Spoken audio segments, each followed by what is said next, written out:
We're back now. Schools in Prince George's County now canceled through Thursday as families across our region are adjusting in the wake of yesterday's winter storm. Leaders say that safety remains the top priority, but closures also come with, of course, real challenges, especially for students who rely on school meals. And joining us now is Interim Superintendent of Prince George's County Public Schools, Dr. Sean Joseph, to talk more about this decision behind the extended closure, but also the plans underway to make sure that students have access to meals. Dr. Joseph, thanks so much for joining us. Thanks for having me. Of course. Let's start with the decision itself. We know there's a lot that goes into this process. It is not an easy decision. What ultimately led you and your team to cancel school all the way through Thursday? Well, a few things. We wanted to make sure parents had enough time to properly plan.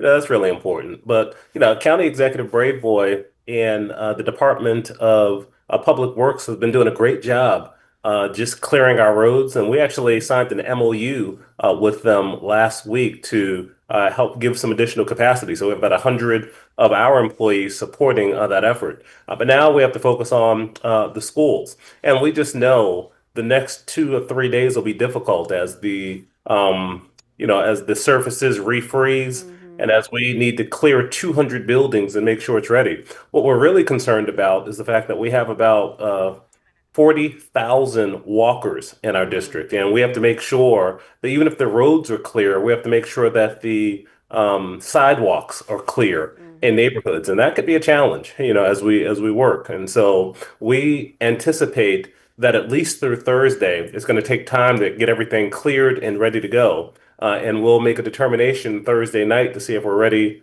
for Friday, hoping that we can get kids in school. It's important to get our students in school because we, by law, must have at least 180 days of class. And that's why, we want to get kids in school as soon as possible, but we have to do it when it's safe. Right. We got to make sure kids can safely stand at those bus stops and Yes. also walk to school. A lot of factors go into that. You've also announced a meal distribution plan for later this week. Walk us through how that will work and where families can pick up the food.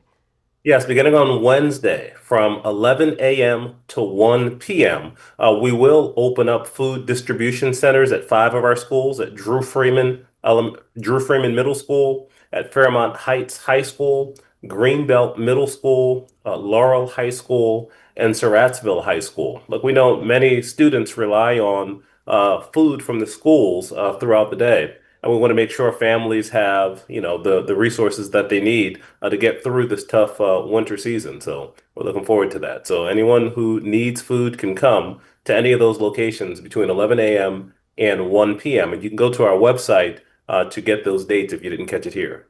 I want to ask you, the main roads, the primary roads, they look phenomenal. I think VDOT, MDOT, DDOT, they all did a great job. But it's now the secondaries and those neighborhood streets that are a bit of a struggle for people to get out of. With the food distribution, especially in these conditions, is there any additional support or resources available to families who may not be able to get out of their neighborhoods?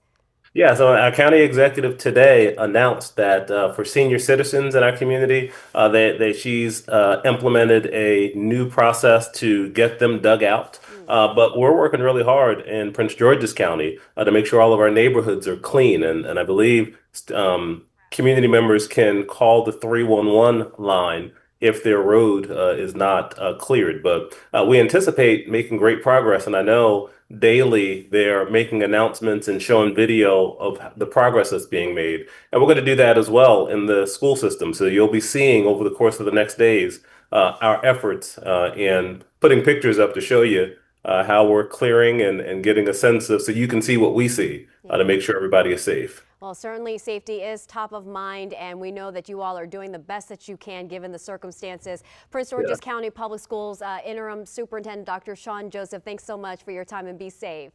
Thanks, Annie. Stay warm.